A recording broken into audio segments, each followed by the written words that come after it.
सबको नमस्ते।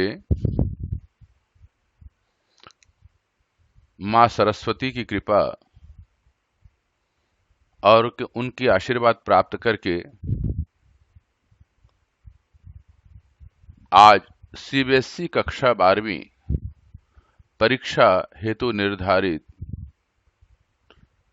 हिंदी ऐच्छिक विषय अंतरा भाग 2 गद्य खंड दूसरा देवदास इस पाठ का विशद विश्लेषण करेंगे, जिसमें प्रश्नोत्तर के साथ कठिन शब्दार्थ और प्रसंग के अंदर छिपी हुई समस्त व्यंजना शैली के विषय में चिंतन करेंगे। लेखिका का नाम है ममता कालिया। जन्म सन 1940 में मथुरा उत्तर प्रदेश में हुआ। शिक्षा उन्होंने अंग्रेजी साहित्य से एमए की थी और प्राध्यापिका के रूप में कार्य करती हैं। स्वतंत्र लेखन के रूप में वो एक श्रेष्ठ लेखिका हैं। भारतीय भाषा परिषद कलकत्ता में उन्होंने निदेशक पद पर कार्य भी किया है। निदेशक को अंग्रेजी में डायरेक्टर बोलते हैं। ये उच्च पद होता है। एक महाविद्यालय में वो प्रधानाचार्य भी रही हैं। इसका विशद विश्लेषण अंतरा भाग 2 के कवियत्री के परिचय में, लेखिका के परिचय में हम लोग अध्ययन करेंगे। उनकी रचनाएं, कृतियां हैं। उपन्यास लिखा उन्होंने, जो है बेघर, नरक दर नरक, एक पत्नी के नोट्स, प्रेम कहानी, लड़कियां, दौड़। कहानियां हैं संपूर्ण कहानियां, 25 साल की लड़की, थिएटर रोड के कौवे। उनकी जो लेखन भाषा शैली है, साधारण शब्द को प्रयोग करते हैं वो, लेकिन उन शब्दों में बहुत अधिक व्यंजना होती है। एक शब्द बहुत सारे भावों को लेकर के संजोए हुए रहते हैं, जो प्रकरण के अनुसार अपने शब्दों के अर्थों के अभिव्यंजना करते हैं। उनकी भाषा शैली सजीव है, सरल एवं सुबोध है। इस पाठ में स्मरणीय बातें, जो याद रखने वाली बातें हैं, लेखिका ने युवा मन की संवेदना को टटोला है और उसकी कल्पना को, और उसको बहुत सरल और सुबोध तरीके से अपने लेखनी से निबद्ध किया है। प्रकरण है हर की पौड़ी, जो हरिद्वार में स्थित है। वहीं से कथा प्रारंभ होती है, जो युवा मन की संवेदना। वहां पर संभव और पारो की मुलाकात होती है। गंगा की आरती, जो प्रतिदिन सायंकाल होता है गंगा के तट पर, वहीं पर ही मुलाकात होती है, जहां आशीर्वाद प्राप्त करने के लिए जाते हैं। कहानी का मुख्य परिवर्तन वहीं से प्रारंभ होता है। गंगा पुत्र के विषय में भी वर्णन किया है। मनसा देवी मंदिर, जो कि हर की पौड़ी के सामने में एक पहाड़ी पर स्थित है, वहां पर जाने के लिए केबल कार की सुविधा उपलब्ध है। उसका लेखिका ने बड़ा सुंदर तरीके से विश्लेषण और चिंतन किया है, चित्रण किया है। उन्हें साहित्य भूषण, कहानी सम्मान और श्रेष्ठ कहानी पुरस्कार की उपाधि से नवाजा गया है, अर्थात उन्हें सम्मानित किया गया है। ममता कालिया एनसीईआरटी की पुस्तक अब हम पढ़ने जा रहे हैं। जन्म सन 1940 में। ममता कालिया का आप यहां चित्र देखते हैं, जो एनसीईआरटी की पुस्तक पर यहां निबद्ध है, अंकित है। ममता कालिया का जन्म मथुरा उत्तर प्रदेश में हुआ। उनकी शिक्षा के कई पड़ाव रहे, जैसे नागपुर, पुणे, इंदौर, मुंबई आदि। दिल्ली विश्वविद्यालय से उन्होंने अंग्रेजी विषय में एमए किया। एमए करने के बाद 1963 से 1965 तक दौलत राम कॉलेज दिल्ली विश्वविद्यालय में अंग्रेजी की प्राध्यापिका रहीं। 1966 से 1970 तक SNDT महिला विश्वविद्यालय मुंबई में अध्यापन का कार्य किया।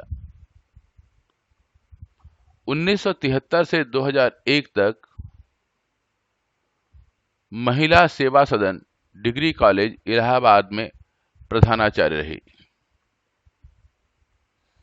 2003 से लेकर 2006 तक भारतीय भाषा परिषद कलकत्ता की निदेशक रही, निदेशक डायरेक्टर।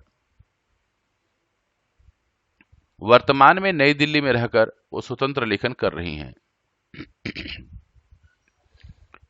उनकी प्रकाशित कृतियां का मतलब था रचनाएं, उनकी लिखी हुई पुस्तकें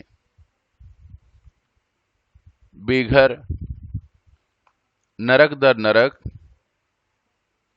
एक पत्नी के नोट्स, प्रेम कहानी, लड़कियां, दौड़ आदि ये उनके उपन्यास हैं। तथा 12 कहानी संग्रह प्रकाशित हैं, जो संपूर्ण कहानियां नाम से 2 खंडों में प्रकाशित हैं। हाल ही में उसकी 2 कहानी संग्रह और भी प्रकाशित हुए हैं, जैसे 25 साल की लड़की, थिएटर रोड के कौवे। कथा साहित्य में उल्लेखनीय योगदान के लिए उत्तर प्रदेश हिंदी संस्थान से साहित्य भूषण 2004 में, वहीं से कहानी सम्मान 1989 में प्राप्त हुआ। उसके समग्र साहित्य पर अभिनव भारती कलकत्ता ने रचना पुरस्कार भी दिया। इसके अतिरिक्त उन्हें सरस्वती प्रेस तथा साप्ताहिक हिंदुस्तान का श्रेष्ठ कहानी पुरस्कार भी प्राप्त है। ये 3-4 सम्मान उन्हें प्राप्त हुआ है, एक 2004 में, एक 1979 में, और ये उसके पश्चात 2 पुरस्कार और प्राप्त हुए हैं। ममता कालिया शब्दों की पारखी हैं। शब्दों की पारखी से मतलब होता है शब्द कहां पर और कितना प्रयोग करना चाहिए, और उसकी अहमियत कैसे बने रहेगी, इसको जो जानता है उसे पारखी कहते हैं। उनका भाषा ज्ञान अत्यंत उच्च कोटि का है। साधारण शब्दों में भी अपने शब्दों में जादुई प्रभाव उत्पन्न करती हैं। शब्द की ये महत्ता होती है, वो अपने अर्थ और व्यंजना के माध्यम से मनुष्य के मन में जो भाव उत्पन्न हो रहे हैं उसको सटीक तरीके से अभिव्यक्त करना, यही लेखक की खूबी होती है। तो लेखिका ने इन सब शब्दों का प्रयोग अपने ही जादुई प्रभाव के माध्यम से कह सकते हैं, या शब्दों का इतना सुंदर प्रयोग किया कि उसमें ऐसे शक्ति की उत्पत्ति होती है जो पाठक के दिल को छू लेती है। विषय के अनुरूप सहज भावाभिव्यक्ति और खासियत है। व्यंग्य की सटीकता और सजीवता से भाषा में एक अनोखा प्रभाव उत्पन्न हो जाता है। अभिव्यक्ति की सरल एवं सुबोधता से उसे विशेष रूप से मर्मस्पर्शी बना देती है। मर्मस्पर्शी का मतलब यह है, जिस भाव को लेकर के लेखिका लिखती हैं, उसके जो मूल स्थान है, निष्पत्ति स्थल है, और उद्देश्य दोनों को परिपूर्ण करता है, इसको कहते हैं मर्मस्पर्शी। और उन्होंने व्यंग भी किया है। व्यंग का मतलब होता है जो बात वो कहना चाहती हैं सरल तरीके से कह देती हैं, लेकिन उसके पीछे अनेक सारे भाव छिपे रहते हैं और वो उस शब्द और उस वाक्य की वजह से उत्पत्ति हो जाती है। उसे कहते हैं व्यंग शैली, जिसमें थोड़ा सा मनोविनोद भी होता है। पाठ्य पुस्तक में संकलित दूसरा देवदास कहानी हर की पौड़ी हरिद्वार के परिवेश को केंद्र में रखकर युवा मन की संवेदना। युवा मन की संवेदना से मतलब है जब किशोर अवस्था को पार करके बालक और बालिका युवक और युवती हो जाते हैं तो उनके मन में एक सहज प्रेम की उत्पत्ति होती है और वह हर एक युवा युवतियों की एक स्वाभाविक दशा है। उसे कहा युवा मन की संवेदना, भावना, और उसमें जो भावनाएं उत्पन्न हो रही हैं और विभिन्न प्रकार के विचारों का उथल पुथल, मतलब भिन्न भिन्न प्रकार के विचार आते हैं, उनको आकर्षक भाषा शैली में प्रस्तुत करती है। यह कहानी युवा हृदय में पहली आकस्मिक मुलाकात की हलचल, कल्पना और रोमानियत का उदाहरण है। कल्पना और रोमानियत। मनुष्य का एक स्वभाव है, वो कल्पनाशील है और युवा तो अधिक कल्पनाशील होते हैं। लेकिन कल्पनाएं जब प्रेम के साथ अपनी आत्मा को स्पर्श कर लेता है तो उसे रोमानियत कहते हैं। आप यहां चित्र में देख रहे हैं संभव और पारो, जो हरिद्वार में हर की पौड़ी के किनारे गंगा के तट पर पहली मुलाकात हुई, लेकिन दोनों के दोनों किसी विचारों में खो गए हैं। इन्हीं विचारों को लेखिका ने अपने शब्दों में निबद्ध किया है और उसका नाम दिया दूसरा देवदास। देवदास की कहानी बहुत ही प्रसिद्ध है, इसीलिए लेखिका ने दिया ठीक उसी प्रकार के भाव इस संभव में उत्पन्न होता है। अपने पारों को देख करके ये सुंदर कल्पनाएं हैं, सजीव कहानी है, इसीलिए पाठ का नाम दिया दूसरा देवदास। कहानी में लेखिका ने इस घटनाओं का संयोजन किया है। संयोजन का मतलब सही तरीके से प्रयोग किया है, लिखा है, संजोया है कि अनजाने में प्रेम का प्रथम अंकुर संभव और पारों के हृदय में बड़ी अजीब परिस्थितियों में उत्पन्न होता है। यह प्रथम आकर्षण और परिस्थितियों के गुम्फन ही उनके प्रेम को आधार और मजबूती प्रदान करता है, जिससे यह सिद्ध होता है कि प्रेम के लिए किसी निश्चित व्यक्ति, समय और स्थिति का होना आवश्यक नहीं है। वह कभी भी, कहीं भी, किसी भी समय और स्थिति में सहज उत्पन्न हो सकता है। कहानी के माध्यम से लेखिका ने प्रेम को बम्बैया शब्द है यहां पर, आजकल मुंबईया कह देते हैं, फिल्मों की परिपाटी से अलग हटाकर उसे पवित्र और स्थायी रूप प्रदान करने के लिए किया है। कथ्य, विषय वस्तु, भाषा और शिल्प की दृष्टि से कहानी बेजोड़ है। इस पाठ की सबसे बड़ी खूबी है जब पहली बार संभव के मन में प्रेम उत्पन्न होता है और पारो के हृदय में प्रेम का अंकुर उत्पन्न फूटता है। पहला प्रेम कैसे एक दूसरे के प्रति आकर्षण हो जाता है और उनके मन में कितनी प्रकार की विचारधाराएं उत्पन्न होती है। उसके लिए कहीं स्थिति जगह की आवश्यकता नहीं है, यह सहज और स्वाभाविक है। यहां पर लेखिका ने कहा है मुंबईया फिल्मों की परिपाटी। मुंबई में फिल्मिस्तान है और वहां पर प्रेम के ऊपर बहुत सारे फिल्म बनाए जाते हैं, जिसमें वासना को उजागर करके प्रेम कहा जाता है। अंग प्रदर्शन और वासना को अत्यधिक गलत तरीके से दिखा करके युवाओं के मन को दिग्भ्रमित किया जाता है, लेकिन लेखिका ने उसे गंगा तट पर उत्पन्न होने वाले उस प्रेम को पवित्र माना है और स्थायी रूप माना है। इसलिए कथ्य का मतलब वो जो कहना चाहती है, विषय वस्तु वो जो लिखना चाहती है, भाषा उनकी जो लिखन का शब्दों का प्रयोग है, और शिल्प उन वाक्यों को कितने सुंदर तरीके से प्रयोग करती है, यही इस कहानी की सबसे बड़ी विशेषता है। तो पाठ को पढ़ने जा रहे हैं हम लोग, इसके ऊपर विस्तृत विचार विमर्श करने जा रहे हैं। पाठ का नाम है दूसरा देवदास।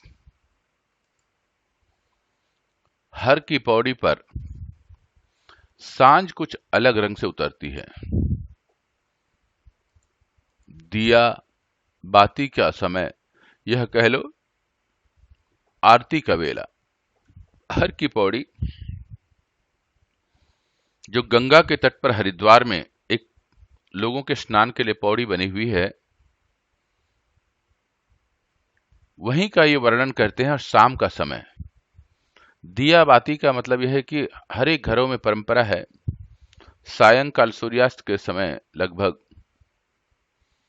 घर में दीप जलाया जाता है।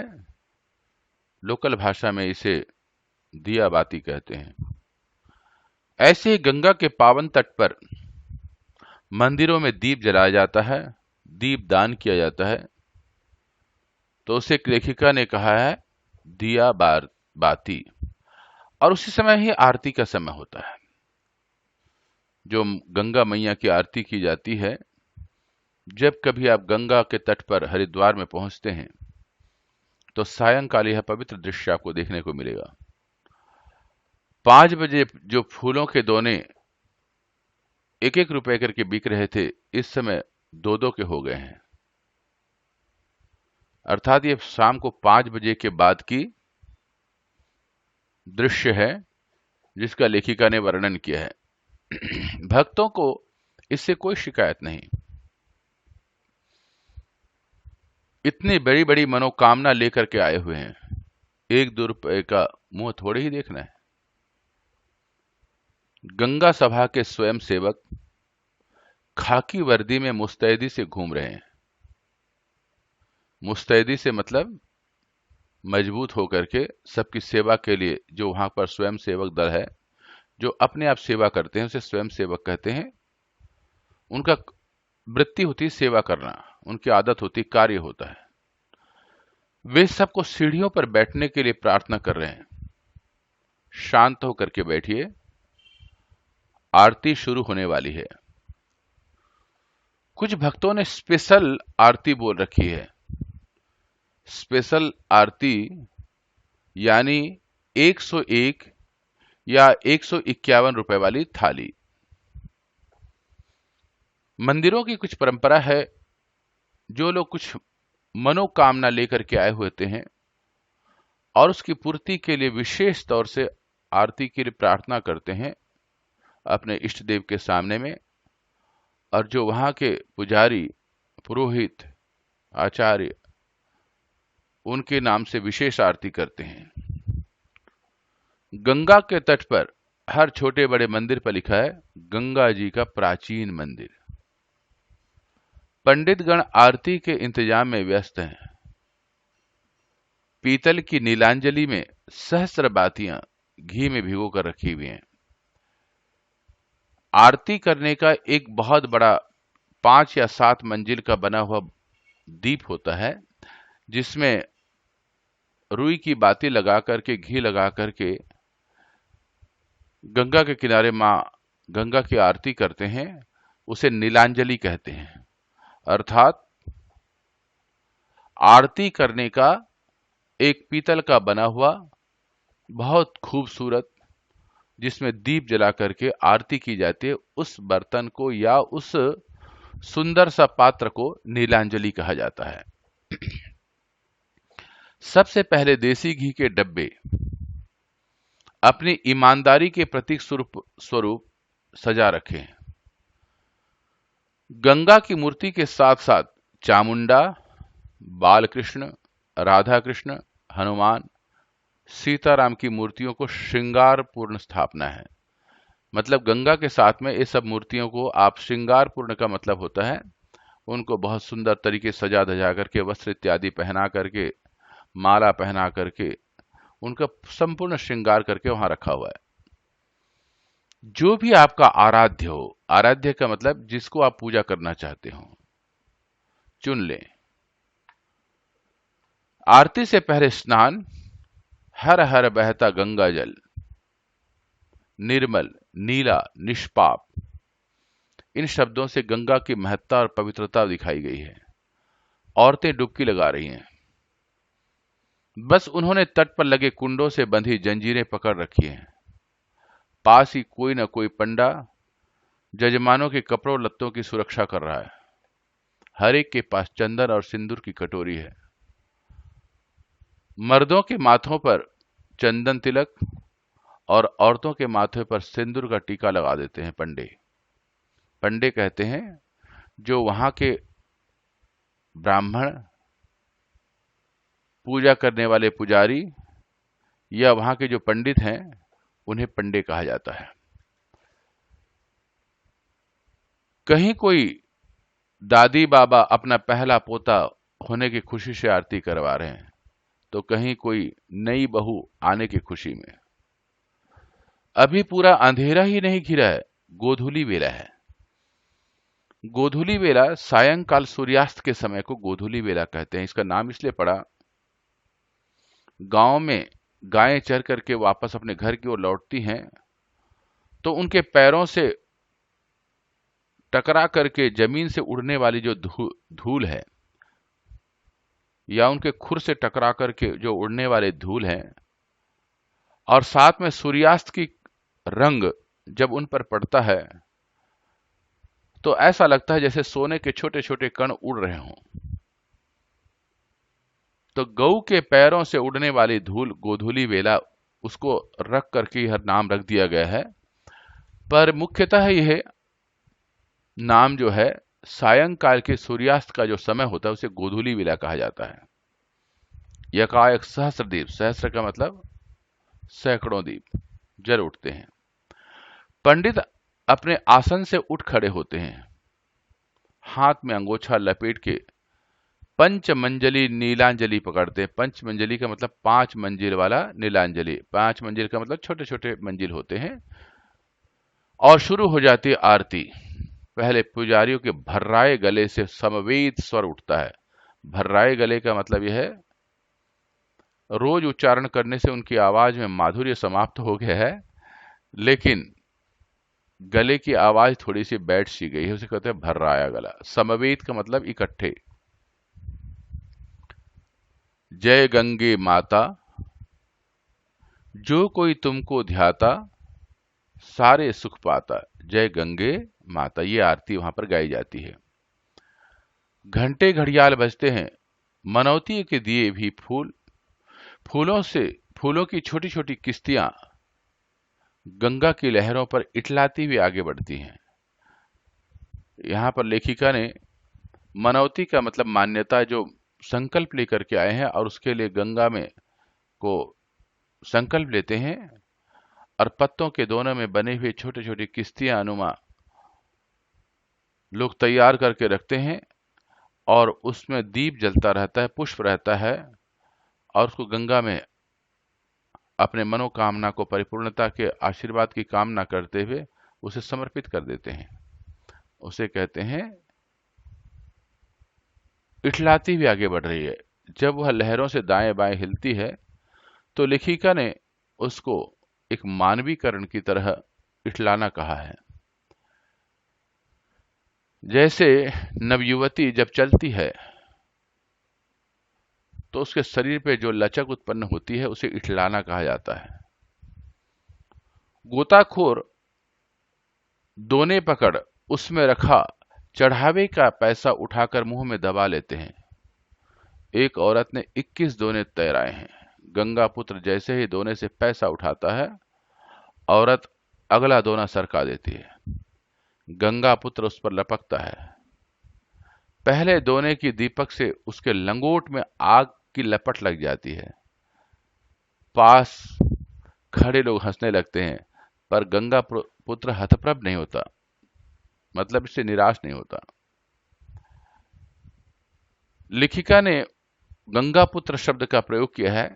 गंगा पुत्र का मतलब यह है जो अपनी आजीविका कमाने के लिए जो लोग पैसे फेंकते हैं गंगा जी में या दोने में चढ़ाते हैं, उनको डुबकी लगा करके उन पैसों को इकट्ठा कर लेते हैं, उन रोजगारियों को इकट्ठा कर लेते हैं, उससे उनका घर चलता है। उनको न तो गंगा में बह जाने का भय है, न ही इतने गंगा में जो ठंडा जल है उसमें बार बार डुबकी लगाने से कोई परेशानी का भय है। इसीलिए उन्हीं की गोदी पर ही पलते हैं, मां गंगा की गोदी पर ही वो पलते हैं और उन्हीं से ही उनका भोजन चलता है, उनकी आजीविका चलती है, इसीलिए उनको गंगा पुत्र कहा गया है। वह जड़ गंगा जी पर बैठ जाता है। यहां पर लेखिका ने व्यंग्य का इस्तेमाल किया है, व्यंग्य का प्रयोग किया है ताकि इस कहानी का सौंदर्य और भी बढ़ जाए। गंगा मैया ही उसकी जीविका और जीवन है। यहां शब्द स्पष्ट किया है, उसकी आजीविका अर्थात जिससे उसकी रोजी रोटी चलती है, और वही ही जीवन है क्योंकि वही जीते हो। आजीविका होगी तो जीवन जिया जा सकता है। इसके रहते वह 20 चक्कर मुंह भर रेजगारी बटोरता है, अर्थात अंदर में जाते हैं, उठाते हैं और मुंह में भर लेते हैं और फिर बाहर ला करके फिर उन्हीं से ही उनकी आजीविका चलती है। उसकी बीबी और बहन कुशा घाट पर रेजगारी बेचकर नोट कमाती हैं। 1 रुपए के 85 पैसे, कभी कभी 80 भी दे देती हैं, जैसा दिन हो। लेखिका ने वहां पर जो आजीविका की समस्या है उसका भी यहां पर इस पैराग्राफ में उजागर किया है।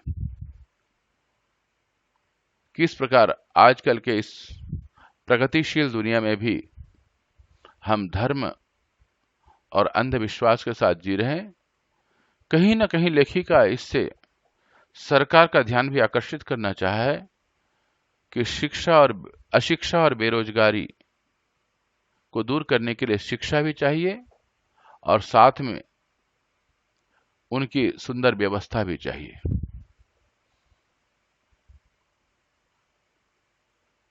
पुजारियों का स्वर थकने लगा था तो लता मंगेशकर की सुरीली आवाज लाउड स्पीकरों के साथ सहयोग करने लगती है और आरती में एकाएक एक स्निग्ध सौंदर्य रचना हो जाती है। ओम जय जगदीश हरे से हर की पौड़ी गुंजायमान हो जाती है। स्निग्ध सौंदर्य का मतलब यह है लता मंगेशकर की आवाज जो है उसमें सुंदरता भी है और एक सरसता है, इसीलिए लिखा है स्निग्ध सौंदर्य। लेखिका ने शब्दों का चयन इतना सुंदर किया है जो पढ़ने का दिल करता है और दिल को स्पर्श करता है। औरतें ज्यादातर नहाकर वस्त्र नहीं बदलती, गीले कपड़ों में ही खड़ी खड़ी आरती में शामिल हो जाती हैं। पीतल की पंचमंजली नीलांजलि गर्म हो उठती है। पुजारी नीलांजलि को गंगा जल से स्पर्श कर हाथ में लिपटे अंगोछे को नामालूम ढंग से गीला कर लेते हैं। दूसरे यह दृश्य देखने पर मालूम होता है वे अपना संशोधन गंगा जी के गर्भ तक पहुंचा रहे हैं। पानी पर सहस्रबाती वाले दीपक की प्रतिछवियां झिलमिला रही हैं।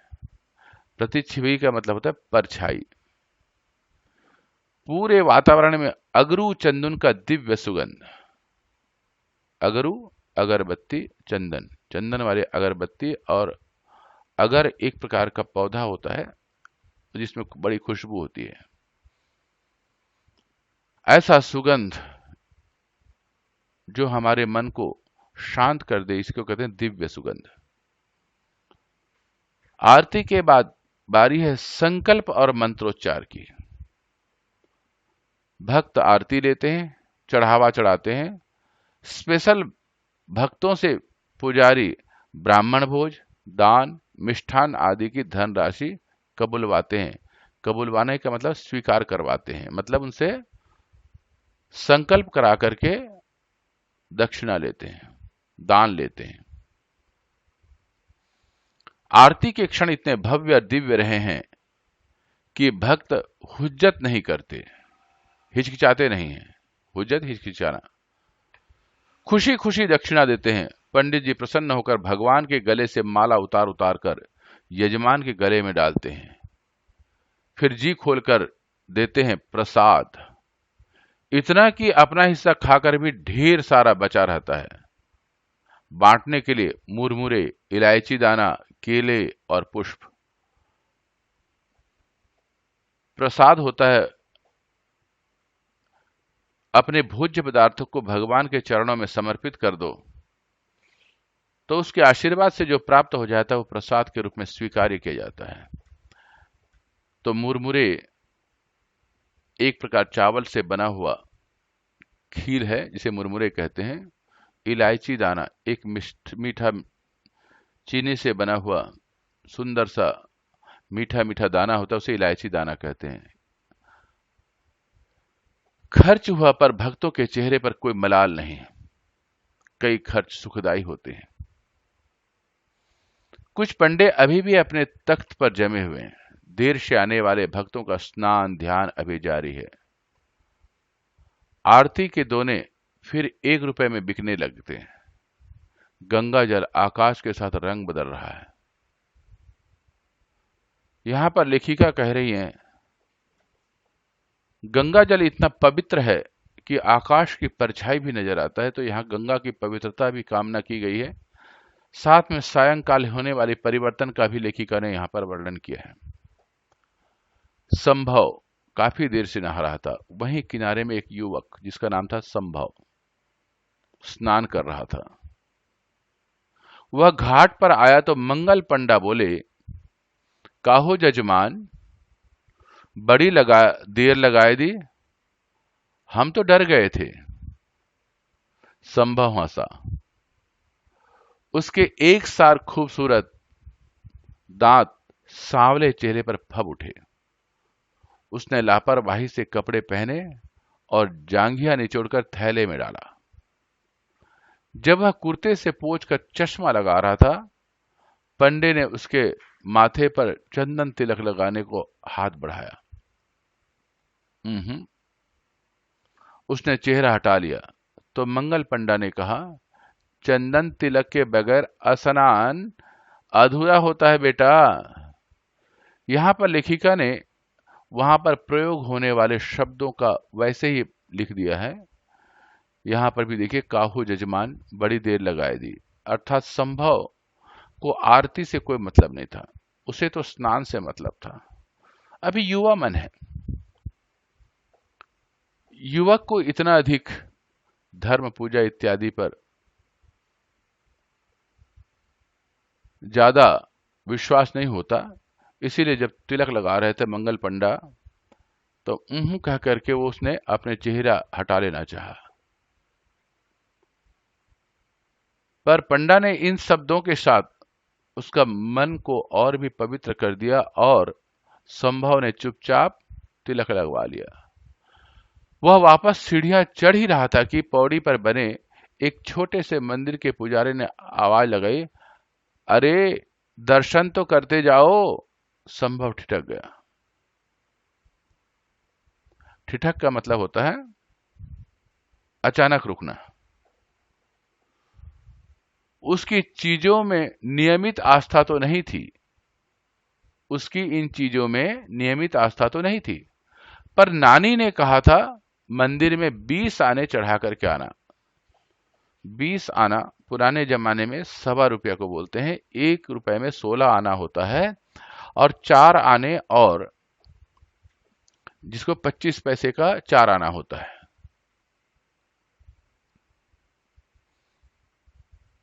संभव ने कुर्ते की जेब में हाथ डाला। 1 रुपए का नोट तो मिल गया। चवन्नी के लिए उसे कुछ प्रयत्न करना पड़ा। चवन्नी जेब में नहीं थी। संभव ने थैला खखोरा, खखोरा का मतलब हिलाया, अच्छी तरह टटोल करके देखा। पुजारी ने उसकी परेशानी ताड़ ली। इधर आओ, हम दे रेजगारी। संभव ने झेपते हुए 1 का नोट जेब में रखकर 2 का नोट निकाला। पुजारी जी ने चरणामृत दिया और लाल रंग का कलावा बांधने के लिए हाथ बढ़ाया। भारतीय हिंदू परंपरा में एक लाल रंग का धागा होता है जिसे हम कलावा कहते हैं, और उसे मंत्रोच्चारण पूर्वक हथेली से आगे कलाई पर बांधते हैं तो पवित्रता का सूचक है और एक आशीर्वाद का सूचक है। संभव का ध्यान कलावे की तरफ नहीं था, गंगा जी की छटा निहार रहा था। तभी एक और दुबली नाजुक सी कलाई पुजारी की तरफ बढ़ गई। पुजारी ने उस पर कलावा बांध दिया। उस हाथ ने थाली में 5.25 रुपए रखे। लेखिका ने यहीं पर पूरी कहानी का परिवर्तन लाया है। लड़की अब बिल्कुल बराबर में खड़ी आंख मूंद कर अर्चन कर रही है। अर्चन का मतलब पूजा। संभव ने यकायक मुड़कर उसकी ओर गौर किया।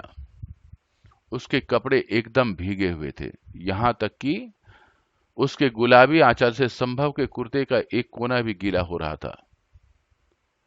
लड़की के लंबे गीले बाल पीठ पर काले चमकीले शॉल की तरह लग रहे थे। दीपकों के नीम उजाले में, नीम का मतलब हल्की हल्के उजाले में, आकाश और गंगा की सांवली संधि वेला में लड़की बेहद सौम्य, लगभग कांस्य प्रतिमा सी लग रही थी, जैसे कांसे की मूर्ति लग रही थी। आपने देखा होगा कि बहुत सारा मंदिर जो पीतल नुमा एक पदार्थ से, धातु से बना रहता है, उसे कांस्य प्रतिमा कहते हैं। लेखिका ने उस नवयुवती का सौंदर्य को इस पूरे पैराग्राफ में बहुत सुंदर ही तरीके से वर्णन किया है। लड़की ने कहा, पंडित जी आज तो आरती हो चुकी, हाँ क्या करें, हमें देर हो गई। पुजारी ने उत्साह से कहा, इससे क्या, हम हिया कराए दें। हिया मतलब यहीं पर। का कराना है संकल्प, कल्याण मंत्र, आरती, जो चाहो, जो कहो। नहीं, हम कल आरती की बेला आएंगे, लड़की ने कहा। ये सारे सुंदर ध्वनि को सुनकर के अभी संभव का मन शांत होकर के एक प्रेम के अंकुर उत्पन्न कर रहा था। लेखिका ने यहां पर इन शब्दों को बड़े सुंदर तरीके से और सहज तरीके से वर्णन किया है और अगले दिन आने की प्रतीक्षा भी करा दी है। संभव इंतजार में खड़ा था कि पुजारी उसे 75 पैसे लौटाएं, लेकिन पुजारी भूल चुका था। जाने कैसे पुजारी ने लड़के के हम को युगल अर्थ में लिया कि उसके मुंह से अनायास आशीष निकली। आशीष आशीर्वाद। सुखी रहो, फूलो फलो, जब भी आओ साथ ही आना, गंगा मैया मनोरथ पूरा करें। लड़की और लड़का दोनों अकबका गए, आश्चर्यचकित हो गए। लड़की छिटक कर दूर खड़ी हो गई, छिटक कर थोड़ा सा दूर दूर हटकर। लड़के को तुरंत वहां से चल पड़ने की जल्दी हो गई। शायद उनकी चप्पलें एक ही रखवाले के यहां रखी हुई थी। टोकन देकर चप्पलें लेते समय दोनों की निगाहें एक बार फिर टकरा गई। आंखों पर चकाचौंध अभी मिटा ही नहीं था। संभव आगे बढ़कर कहना चाहता था, देखिए इसमें मेरी कोई गलती नहीं थी। पुजारी ने गलत अर्थ ले लिया। लड़की कहना चाहती थी, आपको इतना पास नहीं खड़ा होना चाहिए था। आज युवा मस्तिष्क में किस प्रकार की भावनाएं उत्पन्न होती है। जब पहला पहला प्रेम उत्पन्न होता है तो बहाना चाहिए होता है। लेखिका अपने शब्दों में वर्णन कर रही है और किस प्रकार की मनोभावनाओं को अपने शब्दों में निबद्ध कर रही हैं, जबकि वाणी से नहीं बोला जा रहा है, मन से बोला जा रहा है। लड़की ने अपने होठ दांतों में दबाकर छोड़ दिया। भूल तो उसी की थी, बाद में तो वह आई थी। अंधेरे में घबराकर कहां, कितनी पास खड़ी हुई थी। उसे कुछ खबर नहीं थी, लेकिन बातचीत के लायक दोनों की मनस्थिति नहीं थी, पहचान भी नहीं। दोनों नजरें बचाते हुए चप्पलें पहनी। लड़की घबराहट में ठीक से चप्पल नहीं पहन पाई, थोड़ी सी अंगूठे से अटकाकर ही आगे बढ़ गई। संभव ने आगे लपक कर देखना चाहा कि लड़की किस तरफ गई। वह घाट की भीड़ को काटता हुआ सब्जी मंडी पहुंच गया। हर की पौड़ी और सब्जी मंडी के बीच अनेक घुमावदार गलियां थी। लड़का देख नहीं पाया लड़की कहां ओझल हो गई। नानी का घर करीब आ गया था, लेकिन लड़का घर नहीं गया। वह वापस अनदेखी गलियों में चक्कर लगा रहा था। अनदेखी गलियों का मतलब यह है कि संभव पहली बार आया था जिन गलियों को उसने कभी देखा ही नहीं था, लेकिन आज उसके प्रेम ने भटकने को मजबूर कर दिया और अपने उस सुंदर मन की कल्पनाओं को फिर आंखों से दोबारा देखना चाहता था, जिसको पहले देख करके उसका मन बदल चुका था, मन में प्रेम का भावना उत्पन्न हो चुका था। उसने चूड़ी की समस्त दुकानों पर नजरें दौड़ाई। हर दुकान पर भीड़ थी, पर एक भीगी गुलाबी आकृति नहीं थी। आखिर भटकते भटकते संभव हार गया। पस्त कदमों से वह घर की ओर मुड़ा। पस्त का मतलब थके हुए कदमों से। इतना घूमा, हर दुकान पर वो देखना चाहता था उस अपने प्रेम को, लेकिन नहीं मिला। तब दुखी हो गया। नानी ने द्वार खोलते हुए कहा, कहां रह गए थे लल्ला? मैं तो जी में बड़ा कांप रही थी। तुझे तो तैरना भी ना आवे, कहीं पैर फिसल जाता तो मैं तेरी मां को कौन सा मुंह दिखाती। यहां नानी का प्रेम दिखता है और वो जानती है कि संभव को तैरना नहीं आता, तो नानी का दिल है, अपने दोहते के लिए घबरा भी रही है। संभव कुछ नहीं बोला। थैला तख्त पर पटक पैर धोने नल के पास चला गया। नानी बोली, व्यालू कर लो, व्यालू कर ले, कुछ नाश्ता कर ले। संभव फिर भी नहीं बोला। नानी की आदत थी एक बात तो कई बार कहती। संभव तख्त पर लेट गया। नानी ने कहा, थक गया ना?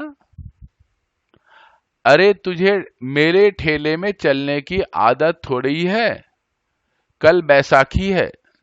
बैसाखी एक त्योहार होता, बैसाख के महीने मनाने वाला। लोग गंगा स्नान के लिए काफी जाते हैं, इसलिए भीड़ बहुत बढ़ गई है। अभी तो कल देखना, तिल धरने की जगह नहीं मिलेगी पौड़ी पर। चल उठ, खाए को खा ले। मुझे भूख नहीं है, संभव ने कहा और करवट बदल ली। अरे क्या हो गया? स्नान के बाद ही भूख ना चमकी, तभी ना इतनी सीख सलाई दही है। सीख सलाई का मतलब सूखा सा शरीर है, दुबला पतला शरीर है। नानी है ना, अपने दोते को अच्छा खिलाना पिलाना चाहती है, पर संभव को भूख कहां, उसका तो मन कोई और ले गई थी। इसीलिए साथ में भूख और प्यास सब कुछ मिट गया था। बस उसके मन में, उसकी आंखों में एक ही चमक थी, किसी प्रकार से उसको अपने आंखों के सामने देख लूं। मैंने सबिता से पहले कह रही थी, सबिता उनकी बेटी का नाम है। नानी जो है अपनी बेटी को याद कर रही है। इसे अकेले ना भेज, यहां जी ना लगेगा इसका। नानी पास खड़े खटोले पर अधलेटी हो गई। खटोला एक खाट होता है, जो कि छोटा खाट होता है, जो बैठने के काम आता है या सोने का भी काम आ जाता है, उसे खटोला कहते हैं। खाट से थोड़ा छोटा आकार होता है, इसलिए खटोले। उम्र के साथ नानी की काया इतनी संक्षिप्त हो गई थी कि वे फैल पसर कर सोती तो उनके लिए खटोला पर्याप्त था, पर उन्हें सिकुड़कर गठरी बनकर सोने की आदत थी। मतलब नानी दुबली पतली हो गई थी, इसीलिए लिखा काया इतनी संक्षिप्त, संक्षिप्त का मतलब छोटी हो गई थी, दुबली पतली हो गई थी। गंगा को छूकर आती हवा से आंगन काफी शीतल था। ऊपर से नानी ने रोज की तरह शाम को चौक धो डाला था। नींद और स्वप्न के बीच संभव की आंखों में घाट की पूरी तरह उतर आई। लड़की का आंख मूंद कर अर्चना करना, माथे पर भीगो बालों की लठ, कुर्ती को छूता हुआ गुलाबी आंचल और पुजारी से कहता उसका सौम्य स्वर, हम कल आएंगे। ये स्वर सौम्य, उसकी आवाज में बेहद मिठास थी, सरलता थी। आज इस शब्द ने संभव का नींद और सपना दोनों ही गायब कर दिया और सपनों की दुनिया में ले चला था। संभव की आंख खुल गई। यह तो वो भूल ही गया था, लड़की ने कल यहां आने का वचन दिया था। संभव आशा और उत्साह से बैठ उठा। आज नया उत्साह और नई आशा का संचार होता है।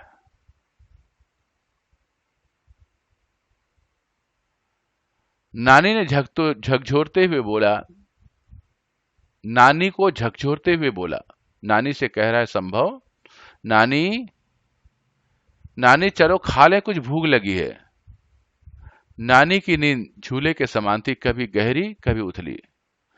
उथले छोटे में वह देवते की सूध आई। देवता अपनी बेटी का जो पुत्र होता है उसे देवता कहते हैं। वे रसोई से थाली उठा लाई। संभव ने बहुत मगन होकर के खाना शुरू किया। वाह नानी, क्या आलू टमाटर बनाया है। मां तो ऐसे बिल्कुल नहीं बना सकती। ककड़ी का रायता मुझे बहुत पसंद है। खाते खाते संभव को याद आया आशीर्वचन की घटना। यहां पर उसको लिखा लेखिका ने दुर्घटना, क्योंकि अनायास ही उत्पन्न हुआ था, दोनों को पता नहीं था। अचानक स्पर्श होना, अचानक टकरा जाना, आंशिक ये दुर्घटना थी, मानसिक प्रेम की दुर्घटना तो बाद में घटी थी। वह कौर हाथ में लिए बैठा रह गया। उसके आंखों के बीच आगे कुछ घंटे पहले का सारा दृश्य घूम गया।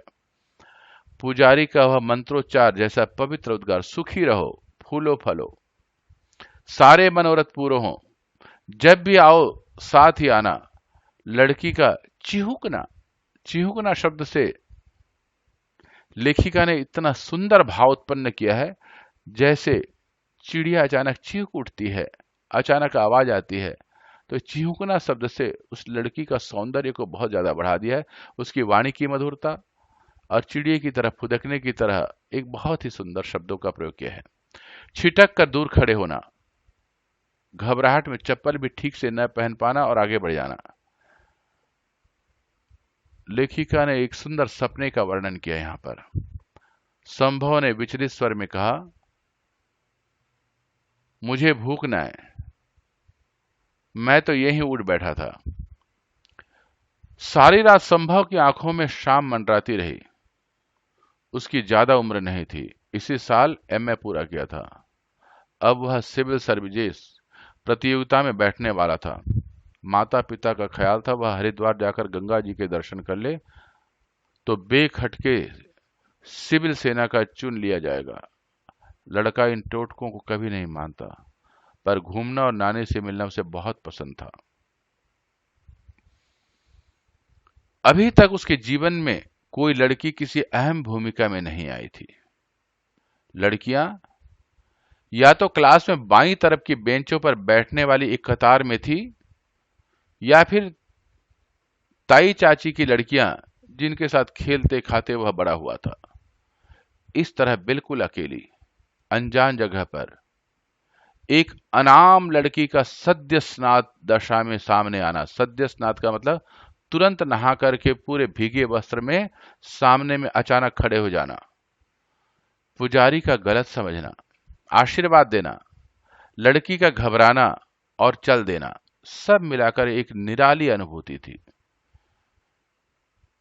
यह सौंदर्य संभव के मन को आनंदित दे रहा था, कल्पनाओं की दुनिया में ले गया था। अनुभव, कल्पनाओं का सुंदर सुंदर सा अनुभव नजर आ रहा था, अनुभूति कह सकते हैं इसको, जिसमें उसे कुछ सुख और ज्यादा बेचैनी लग रही थी। उसके मन ही मन तय किया कि कल शाम 5 बजे से वह घाट पर जाकर बैठ जाएगा। पौड़ी पर इस तरह बैठेगा कि कल वाले पुजारी के देवालय पर सीधी आंख पड़े। उसने तो लड़की का नाम नहीं पूछा। वैसे हम हरिद्वार नहीं लगती थी, वैसे वह हरिद्वार की नहीं लगती थी। कैसे लगती थी? संभव ने यह याद करने की कोशिश की। अब मन में कल्पनाएं कर रहा है वो। उसे सिर्फ उसकी दुबली पतली काया, गुलाबी साड़ी और भीगी भीगी श्याम सलोनी आंखें दिखाई दी।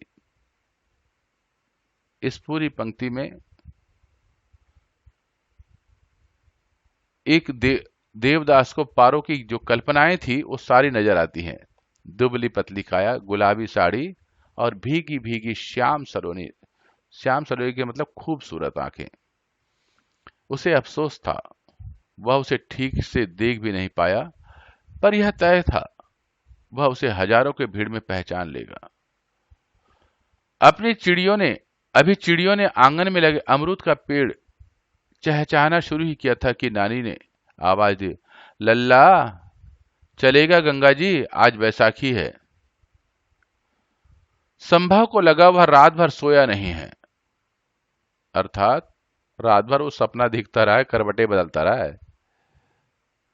नानी की मौजूदगी में वह उसे संकोच हो रहा था।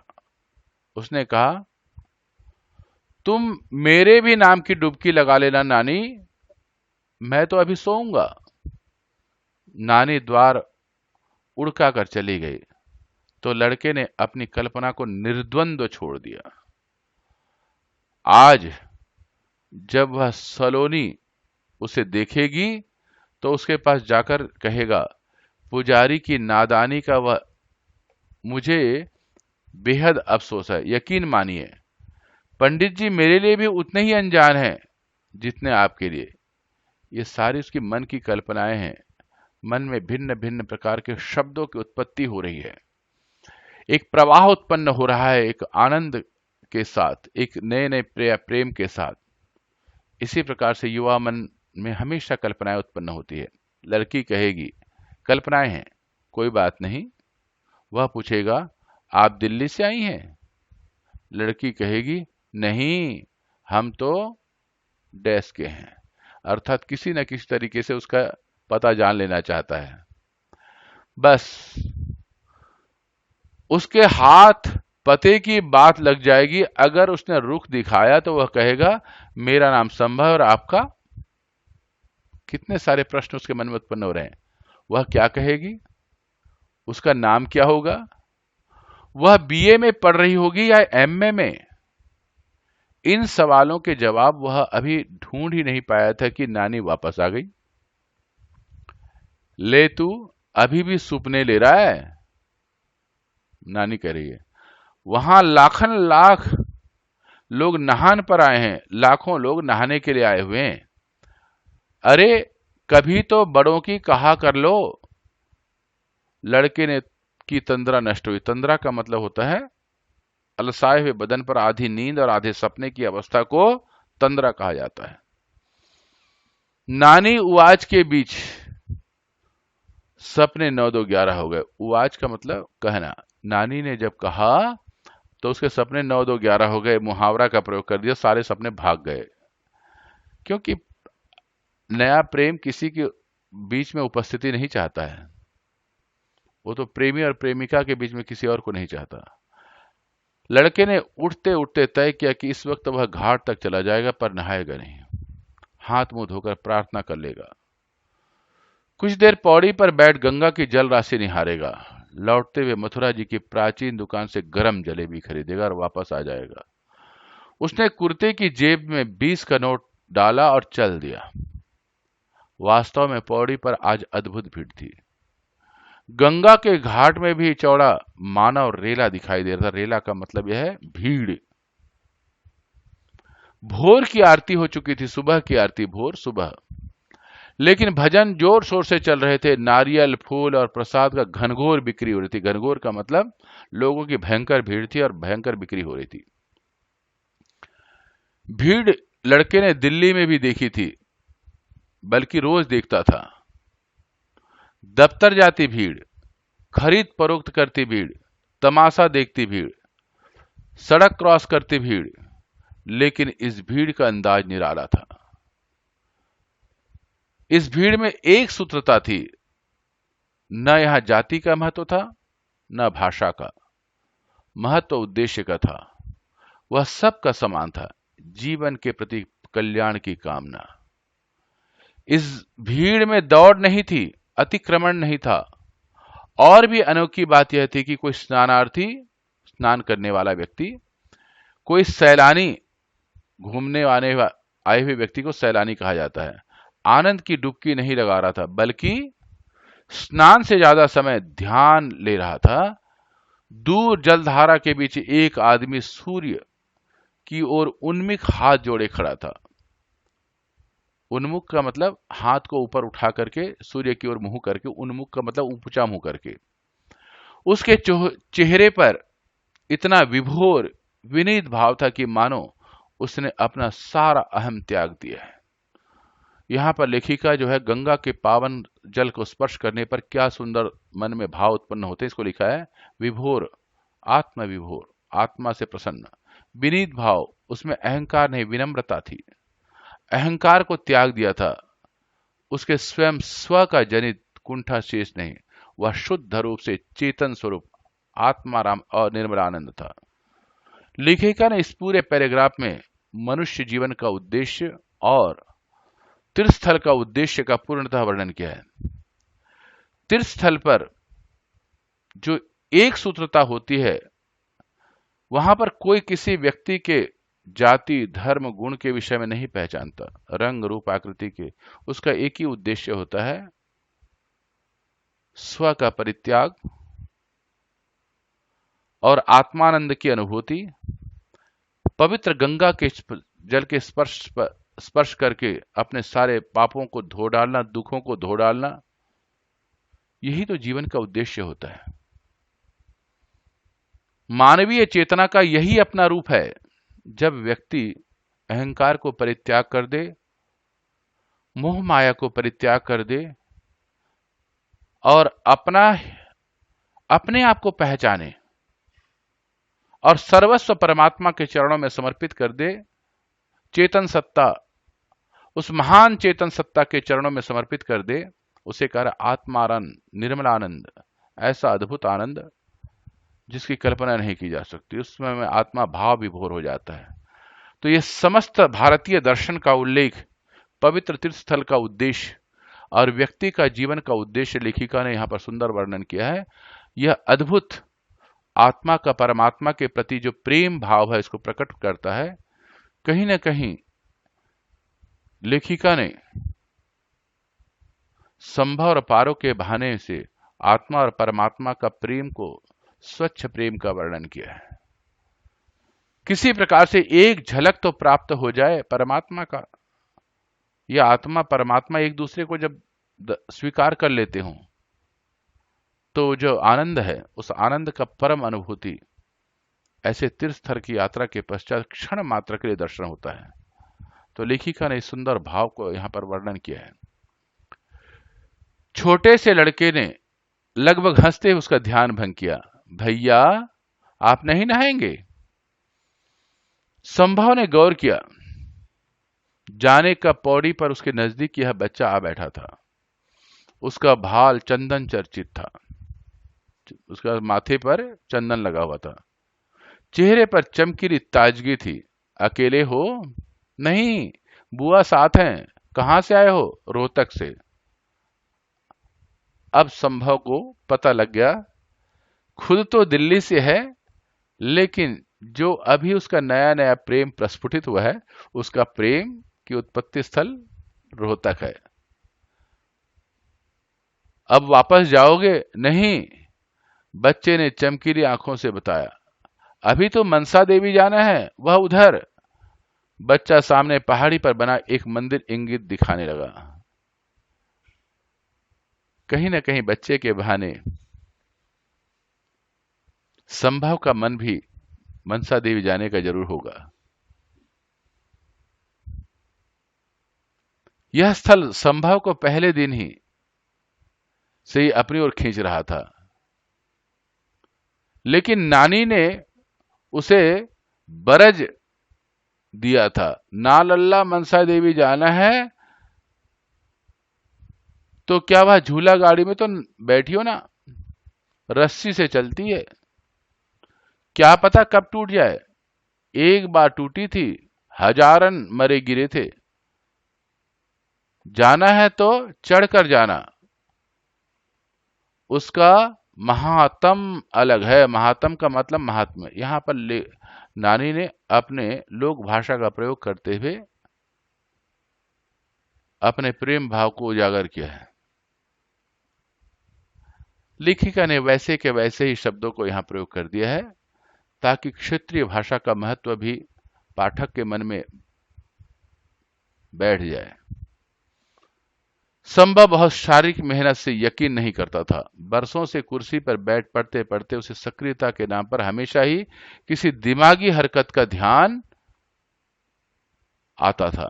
अब आप यहां देखेंगे, मनसा देवी जाने के लिए सबसे पहले टिकट की बुकिंग होती है। लोग टिकट लेने के लिए खड़े हैं। केबल कार से जाया जाता है, या तो पैदल पहाड़ को पार करो। सरकार ने केबल कार की सुविधा दी है। यहां पर बिक्री टिकट है, जहां से टिकट बेचा जाता है, और यहां पर आगे चल करके उसकी चेकिंग होती है, और फिर आगे जा करके केबल कार में बैठा जाता है। एनसीईआरटी के पुस्तक में यह सुंदर वर्णन है। उसे यहां सुबह सुबह ही नानी का झाड़ू लगाना, चक्की चलाना, पानी भरना, रात के मांजे बर्तन से धो धो कर लगाना सब कष्ट दे रहा था। वह एतराज नहीं कर रहा था, तो सिर्फ इसलिए कि महज 4 दिन रुककर वह नानी की दिनचर्या में हस्तक्षेप करने का अधिकारी नहीं बन सकता। संभव ने बच्चे से कहा, अगर गिर गए तो? बच्चा हंसा। इतने बड़े होकर डरते हो भैया, गिरेंगे कैसे? इतने लोग जो चढ़ रहे हैं। शहर के इतिहास के साथ साथ संभव उसका भूगोल भी आत्मसात करना चाहता था। इसलिए थोड़ी देर के बाद वह अटकता भटकता उस जगह पहुंच गया जहां से रोप वे शुरू होती है। रोप वे का मतलब वही झूला जो रस्सी से चलता हो, लोहे की रस्सी से, उसे रोप वे कहते हैं। रोप वे के नाम पर कोई धर्माडंबर नहीं है। उषा ब्रेको सर्विस की खिड़की से लंबा क्यू था। क्यू का मतलब लाइन थी, लंबी लाइन। यह अंग्रेजी का शब्द है, लेखिका ने वैसे ही प्रयोग कर दिया है। वह मनसा देवी पर चढ़ाने वाली चुनरी और प्रसाद की थैलियां बिक रही थी, 5, 7 और 11 रुपए की। कई बच्चे बिंदी, पाउडर और उसके सांचे बेच रहे थे, 3-3 रुपए। उन्होंने अपनी हथेली पर कलात्मक बिंदियां बना रखी थी, नमूने की खातिर। उससे पहले संभव ने कभी बिंदी जैसे श्रृंगार प्रसाधन पर ध्यान नहीं दिया था। अब यकायक उसे बिंदियां बहुत आकर्षक लगी। मन ही मन उसने एक बिंदी उसे अज्ञात यौवना के माथे पर सजा दी। अज्ञात यौवना ऐसी युवती जिसको बिल्कुल नहीं जानता, लेकिन उसके मन में बैठ गई थी, उसके माथे पर सजा दी। उसने कहीं ना कहीं उसके लिए उसको स्वीकृति दे दी। उसके मन ने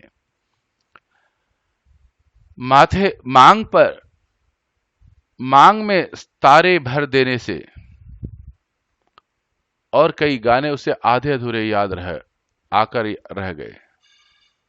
उसका नंबर बहुत जल्द आ गया। अब वह दूसरी कतार में था। कतार का मतलब पंक्ति, लाइन। जहां से केबिल कार में बैठना था, सभी काम बड़ी तत्परता से हो रहे थे। जल्दी ही वह विशाल परिसर में पहुंच गया, जहां लाल, पीली, नीली, गुलाबी केबिल कारें बारी बारी से आकर रुकती, 4 यात्री बैठाती और रवाना हो जाती। केबिल कार का द्वार खोलने और बंद करने की चाबी ऑपरेटर के नियंत्रण में था। संभव एक गुलाबी केबल कार में बैठ गया। कल से उसे गुलाबी के सिवा कुछ रंग नहीं सुहा रहा था। उसके सामने की सीट पर एक नवविवाहित दंपति, चढ़ावे की बड़ी थैली एक वृद्ध चढ़ावे की छोटी थैली लिए बैठी थी। संभव को अफसोस हुआ कि वह चढ़ावा खरीद कर नहीं लाया। इस वक्त जहां से केबिल कार गुजर रही थी, उसे कतारबद्ध फूल खिले थे। लगता था रंग बिरंगी वादियों में वह हिंडोला उड़े जा रहा है। यहां पर लेखिका ने उस पर्वत की सुंदरता का वर्णन किया है। एक बार चारों ओर विहंगम दृश्य, विहंगम का मतलब होता है खूबसूरत दृश्य, मन में रम गया। तो न मोटे फौलाद के खंभे नजर आए और न ही भारी केबिल वाले रोपवे। पूरा हरिद्वार सामने खुला था।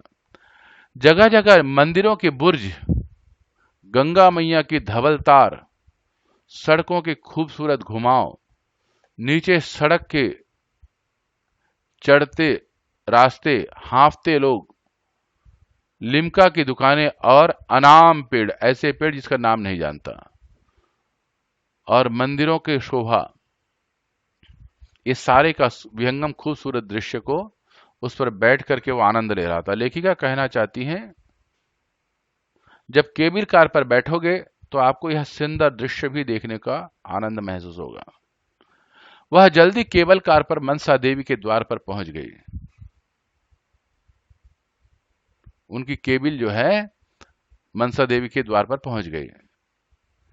यहां पर फिर चढ़ावा बेचने वाली बच्चे नजर आए। संभव ने एक थैली खरीद ली और सीढ़ियां चढ़कर प्रांगण में पहुंच गया। नाम मनसा देवी का था। वह वर्चस्व सभी देवी देवताओं का मिला जुला था। एकदम प्रकोष्ठ में चामुंडा रूप धारणी मनसा देवी स्थित थी। प्रकोष्ठ का मतलब सामने का एक छोटा सा कमरा, उसे प्रकोष्ठ कहते हैं। तो चामुंडा देवी की वहां पर मूर्ति थी, जिसे मनसा देवी के नाम से जाना जाता है। मनसा देवी का मतलब मन की इच्छाओं को पूर्ण करने वाली देवी मनसा देवी। व्यापार यहां भी था। मनोकामना के हेतु लाल पीले धागे ₹1.25 में बिक रहे थे। लोग पहले धागा बांधते, फिर देवी के आगे शीश नवाते। संभव ने पूरी श्रद्धा के साथ मनोकामना की गांठ लगाई, सिर झुकाया, नैवेद्य चढ़ाया और वहां से बाहर आ गया। नैवेद्य का मतलब होता है जो मिष्ठान भोज्य पदार्थ ले गया था, उसे नैवेद्य कहा जाता है, जो कि अपने इष्ट देवता के लिए समर्पित किया जाता है। आंगन में रुद्राक्ष मालाओं की अनेक गुमटियां थी। गुमटियां का मतलब छोटे छोटे दुकानें थी, जहां ₹10 से लेकर के 3000 तक की मालाओं पर लिखा था असली रुद्राक्ष। नकली साबित करने वाले को ₹500 का इनाम। एक तरफ हलवाई गरम जलेबी, पूरी कचौरी छान रहे थे। मेले का माहौल था। संभव वापस केबिल कार की कतार में लग गया। वापसी का रास्ता ढलवा था। कार और भी जल्दी नीचे पहुंच रही थी। इस बार संभव के साथ 3 समवयस्क लड़के बैठे थे। 4 व्यक्ति बैठते हैं। समवयस्क मतलब बराबर की उम्र के लड़के। केबिल कार की ढलवा दौड़ देख रहा था कि एकाएक 2 आश्चर्य एक साथ घटित हुए। उसके साथ 2 आश्चर्य एक साथ हुए। क्या क्या? वह बच्चा जो पौड़ी पर उसके करीब आकर के बैठ गया था, दूर पीली केबिल कार में नजर आया। बच्चे की लाल कमीज उसे अच्छी तरह याद थी। हालांकि इतनी दूर से उसका चेहरा स्पष्ट नजर नहीं आ रहा था, और बच्चे से सटी हुई जो दुबली पतली श्याम सरोनी आकृति बैठी थी। वह थी वही लड़की जो कल शाम के झुटपुटे में हर की पौड़ी पर उसे टकराई थी। शाम के झुटपुटे में सायंकाल जो आधा अंधेरा और आधे प्रकाश, ऐसा सुंदर समय पर, जब प्रकृति अद्भुत सुंदर रहती है, ऐसे टाइम पर टकराना और मन में आनंद को और भी बढ़ा देना, यह लेखिका ने अद्भुत सौंदर्य का वर्णन किया है।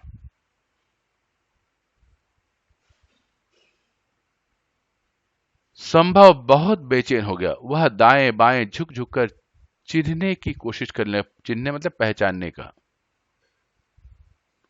उसका मन हुआ पंछी की तरह उड़कर पीली केबिल कार में पहुंच जाए।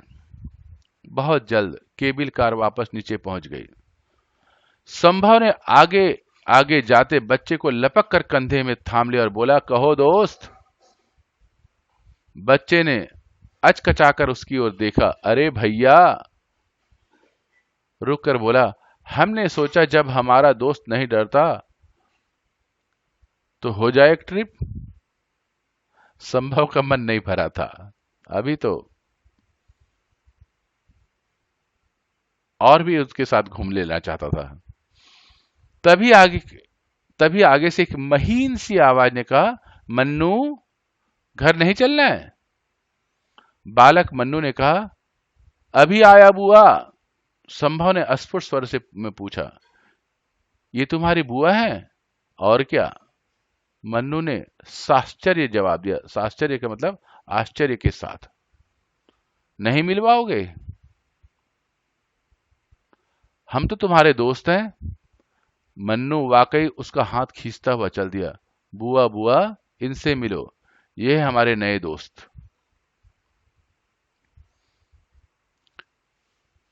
उसने प्रश्नवाचक नजरों से संभव को देखा। अपना नाम खुद बताइए।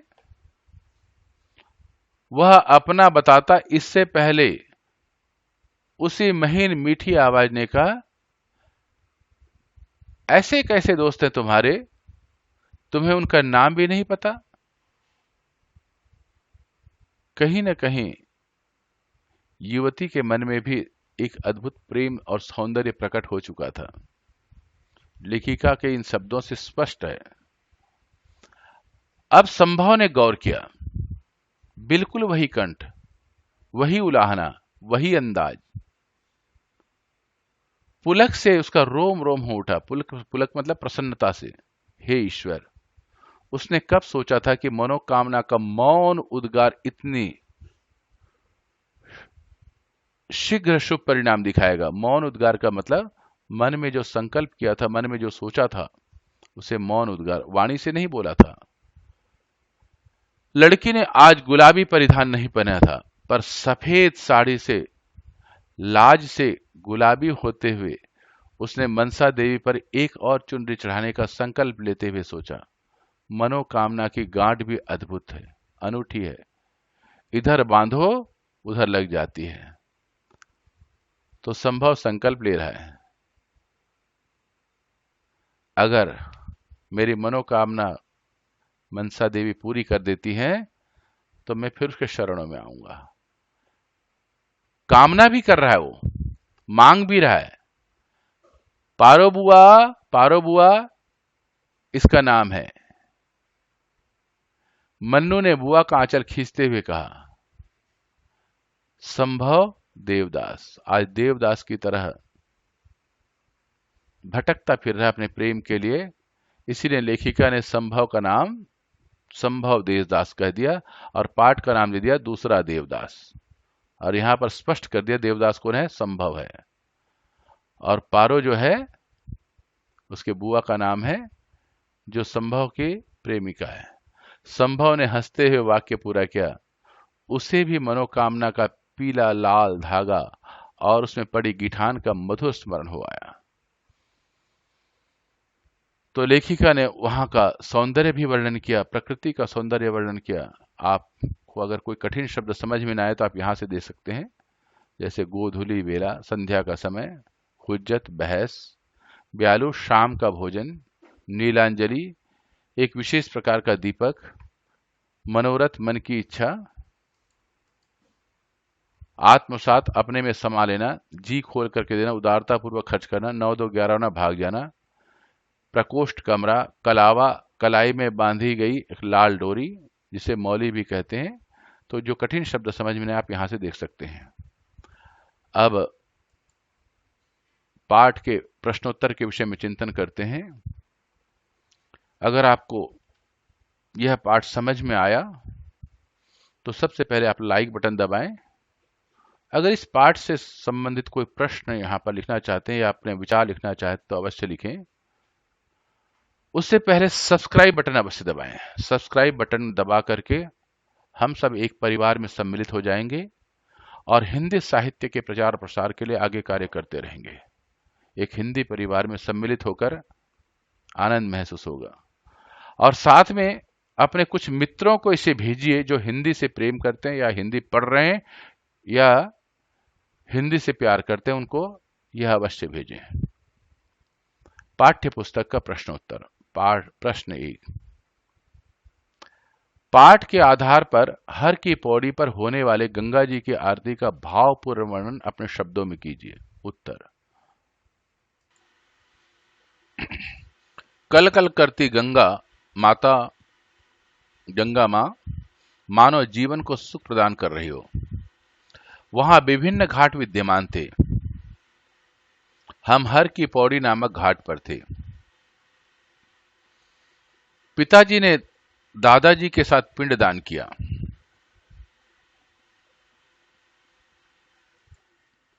हम शाम की आरती की प्रतीक्षा करने लगे। संध्या के समय घाट पर विभिन्न तरह के दीप जल उठे।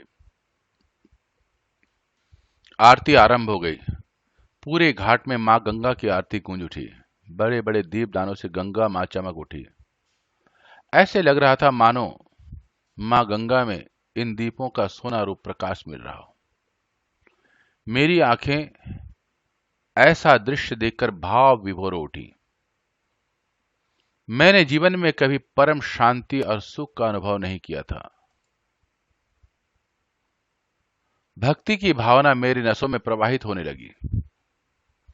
आरती के पश्चात हम बहुत देर तक मां गंगा के पवित्र जल में पैरों को डुबाकर बैठे रहे। ऐसा प्रतीत हो रहा था मानो मां गंगा मुझे चिरंजीवी होने का आशीर्वाद दे रही है। तो आप इस तरीके से अपने शब्दों में लिख सकते हैं। यह एक तरीका दिया गया है। वहां का साक्षात अनुभव किसी भी प्रकार से अपने ही शब्दों में लिखें, उसका आनंद अलग ही है। प्रश्न 2, गंगा पुत्र के लिए गंगा मैया ही जीविका और जीवन है। इस कथन के आधार पर गंगा पुत्रों के जीवन परिवेश की चर्चा कीजिए। उत्तर, गंगा पुत्र वे कहलाते हैं जो गंगा मैया को अर्पण किए गए पैसों को गंगा की आरती की धाराओं के बीच में से लेकर आते हैं। लोग गंगा नदी पर पैसे डालते हैं। गंगा पुत्र उन पैसों को गंगा जी के बहते जल से बाहर निकालते हैं। यह कार्य बहुत जोखिम भरा होता है। गंगा का जल प्रवाह कब इंसान को निगल जाए कहा नहीं जा सकता। इस काम में जितना जोखिम होता है उतनी कमाई नहीं होती, लेकिन उसके पास कोई चारा नहीं होता है। उन्हें विवश होकर यह कार्य करना पड़ता है। इस आधार पर हम कह सकते हैं कि उनका जीवन परिवेश बहुत अधिक अच्छा नहीं होता। 2 वक्त की रोटी मिल जाए यही उनके लिए काफी होगा। प्रश्न 3, पुजारी ने लड़की के हम को युगल अर्थ में लेकर क्या आशीर्वाद दिया और पुजारी द्वारा आशीर्वाद देने के बाद लड़के और लड़की के व्यवहार में अटपटापन क्यों आया? पुजारी ने अज्ञानवश लड़की के हम से अर्थ लिया कि दोनों रिश्ते में पति पत्नी है, अतः पुजारी ने उन्हें सुखी रहने, फलने फूलने तथा हमेशा साथ आने का आशीर्वाद दे दिया। इसका अर्थ था कि उनकी जोड़ी सदा सुखी रहे और आगे चलकर वे अपने परिवार तथा बच्चों के साथ आए। पंडित का यह आशीर्वाद सुनकर दोनों असहज हो गए। लड़की को अपनी गलती का एहसास हुआ, क्योंकि इसमें उसके हम शब्द ने यह कार्य किया था। वह थोड़ा घबरा गई। दूसरी तरफ लड़का भी परेशान हो गया। उसे लगा कि लड़की कहीं इसकी जिम्मेदार उसे ना मान ले। अब दोनों एक दूसरे से नजर मिलाने में डर रहे थे। दोनों वहां से चले जाना चाहते थे। प्रश्न 4। उस छोटी सी मुलाकात ने संभव के मन में क्या हलचल उत्पन्न कर दी? इसका सूक्ष्म विवेचन कीजिए। उत्तर: संभव एक नौजवान था। इससे पहले किसी लड़की ने उसके दिल में दस्तक नहीं दी थी। अचानक पारो से मुलाकात होने पर उसे किसी लड़की के प्रति प्रेम की भावना जागरूक हुई थी। पारो को जब उसने गुलाबी साड़ी में पूरी भीगी हुई देखा तो वह देखता रह गया। उसका सौंदर्य अनुपम था। उसने उसके कोमल मन में हलचल मचा दी। वह उसे खोजने के लिए हरिद्वार की गली गली खोजता था। घर पहुंचकर उसका किसी चीज में मन नहीं लगता। विचारों और ख्वाबों में वह पारो की ही आकृति उसे नजर आ रही थी। वह उससे मिलने के मंसूबे बनाने लगा। उसका दिल उसे पाना चाहता था। पारो उसी क्षण में उसके जीवन का आधार बन गई, जिसे पाने के लिए वह कुछ भी करने को तैयार था। प्रश्न 5। मनसा देवी जाने के लिए केबिल कार में बैठे हुए संभव के मन में जो कल्पनाएं उठ रही थी, उसका वर्णन कीजिए। उत्तर: मनसा देवी जाने के लिए केबिल कार में बैठे हुए संभव के मन में अनेक कल्पनाएं जन्म ले रही थी। वह घाट में मिली लड़की से मिलना चाहता था। उस लड़की की छवि उसके मस्तिष्क में बस गई थी। वे चारों ओर उस लड़की को पाने के लिए बेचैन था। वह उसी केबिल कार में जाकर के बैठा जिसका रंग गुलाबी था, क्योंकि उस लड़की ने गुलाबी साड़ी पहनी हुई थी। वह मनसा देवी भी इसी उम्मीद से जा रहा था कि शायद उस लड़की को एक बार देख पाए। प्रश्न 6। पारो बुआ इनका नाम है। उसे ही मनोकामना का पीला लाल धागा उसमें पड़ी गिठान का मधुर स्मरण हो आया। कथन के आधार पर इस कहानी के संकेतपूर्ण आशय पर टिप्पणी कीजिए। उत्तर: जब संभव ने पारो बुआ शब्द सुना तो वह देवदास रचना में खो गया। जिस प्रकार देवदास की प्रेमिका पारो थी, वैसे ही यहां भी उसकी प्रेमिका पारो ही थी। उसने इसी पारो को पाने के लिए मनसा देवी की मन्नत की गांठ बांधी थी। वह अपने इसी पारो को देखना चाहता था। यहां पर यह शब्द पारो है। इस कथन से स्पष्ट हो गया कि इस कहानी की नायिका का नाम पारो है। संभव की कहानी इस पारो के साथ पूरी नहीं हो सकती है। प्रश्न 7। मनोकामना की गांठ भी अद्भुत अनूठी है। इधर बांधो उधर लग जाती है। कथन के आधार पर पारो की मानव दशा का वर्णन कीजिए। संभव की दशा तो पारो की पहली बार देखकर पता चलता है कि संभव की दशा तो पारो को पहली बार देखकर पता चल जाती थी, लेकिन पारो की मन की दशा का वर्णन उसके द्वारा मन में बोली गई इस पंक्तियों से होता है। इससे पता चलता है कि संभव पारो के दिल में पहले ही मुलाकात में जगह पा गया था। वह भी संभव को उतना ही मिलने को बेचैन थी जितना संभव था। यहां तक संभव से मिलने के लिए उसे संभव की भांति ही मनसा देवी में मन्नत की चुनरी बांधी। संभव को देखकर उसकी मन्नत पूरी हो गई। इससे पता चलता है कि उसकी मनोदशा भी संभव की भांति प्रेमी जैसे थी। जो अपने प्रियतम को ढूंढने के लिए यहां वहां मारा फिर रहा था। प्रश्न 8, निम्नलिखित पंक्तियों का आशय स्पष्ट कीजिए। क, तुझे तो तैरना भी ना आवे, कहीं पैर फिसल जाता तो मैं तेरी मां को कौन सा मुंह दिखाती। संभव के देर से आने पर चिंताग्रस्त नानी उसे कहती है, तू तैरना नहीं जानता है, यदि स्नान करते हुए फिसल गया तो सीधे गंगा नदी में गिर जाएगा। फिर भी बचना संभव नहीं था। यदि ऐसी कोई अनहोनी हो जाती तो तेरे माता का क्या जवाब देती। मां तो यही कहती, मैंने नानी के पास भेजा था और मुझे मेरा बेटा देखना नसीब नहीं हुआ। ये कल्पनाएं हैं। ख, उसके चेहरे पर इतना विभु और विनीत भाव था, मानो उसने अपना सारा अहम त्याग दिया है। उसके सुंदर स्व को कोई कुंठा शेष नहीं। सुंदर स्व, यह शब्द है जनित, जनति प्रिंटिंग मिस्टेक है, जनित।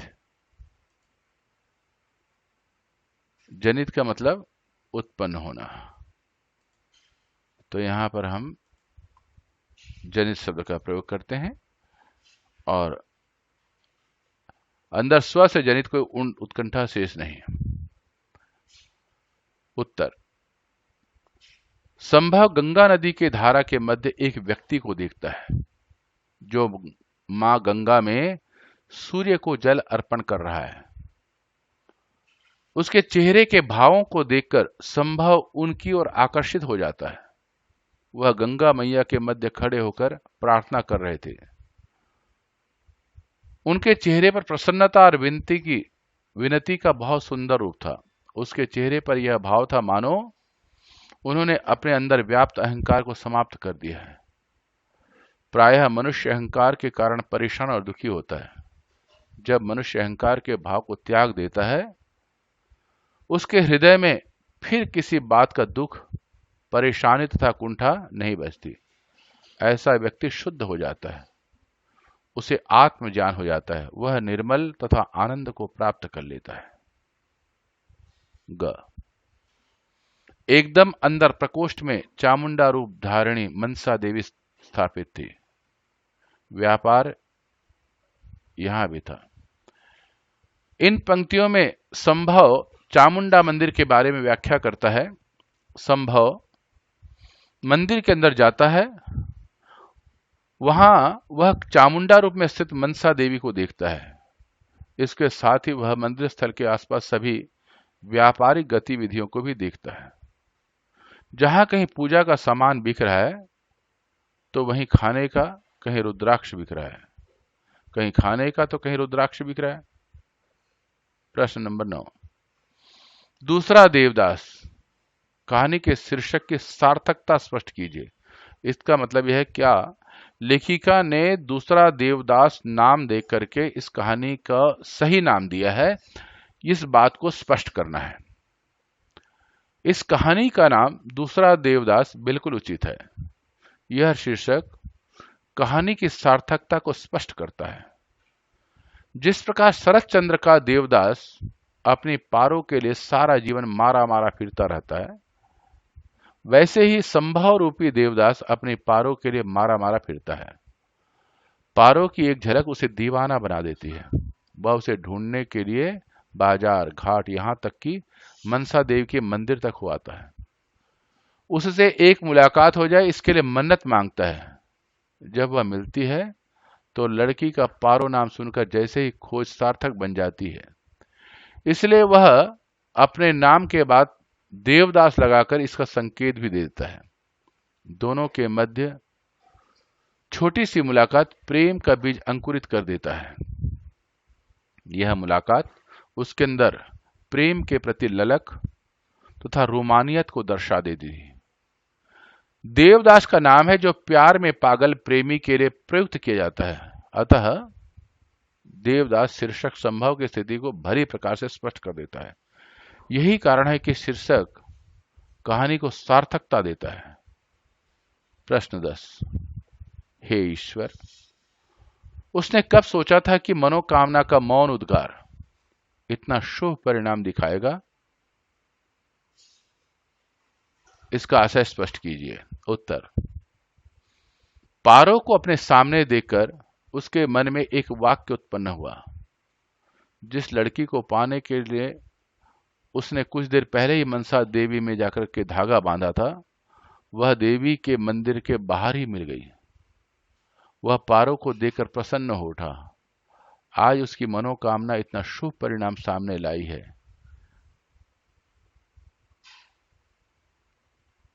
तो पाठकों और छात्रों और सभी हिंदी प्रेमियों से मेरा आग्रह है, आपको बहुत पसंद आया होगा और नहीं आया होगा उसका उत्तर यहां पर दीजिए लाइक बटन दबा करके। और आप अपना विचार भी यहां लिख सकते हैं ताकि हम एक दूसरे से अवगत रहें कि इसमें क्या आनंद महसूस हुई, और कोई कमी है तो उसे भी लिखें। परंतु सब्सक्राइब बटन अवश्य दबाएं। सब्सक्राइब बटन दबा करके हम हिंदी परिवार में सम्मिलित हो जाते हैं और सब मिलकर के हिंदी, जो कि भारत की राजभाषा है, उसके विकास और प्रसार के लिए मिलकर के कार्य करेंगे। साथ ही अपने मित्रों को, पढ़ने वाले छात्रों को, सभी को इसको भेजें। आप इसे ब्लॉग्स में भी देख सकते हैं, यूट्यूब चैनल में देख सकते हैं। यूट्यूब चैनल का नाम है डॉक्टर गजानंद आर्य शास्त्री। वहां पर 10वीं, 12वीं और 11वीं की किसी भी पाठ को आप जाकर के पढ़ सकते हैं। इसी के साथ सबको नमस्ते। मां सरस्वती का आशीर्वाद सब पर बना रहे और उनकी कृपा से हम लोग जीवन भर तरक्की के पथ पर अग्रसर हों और विद्या की देवी के आशीर्वाद से विद्या का प्रति हमारा स्नेह बना रहे, विद्या प्राप्ति के लिए रुचि बना रहे।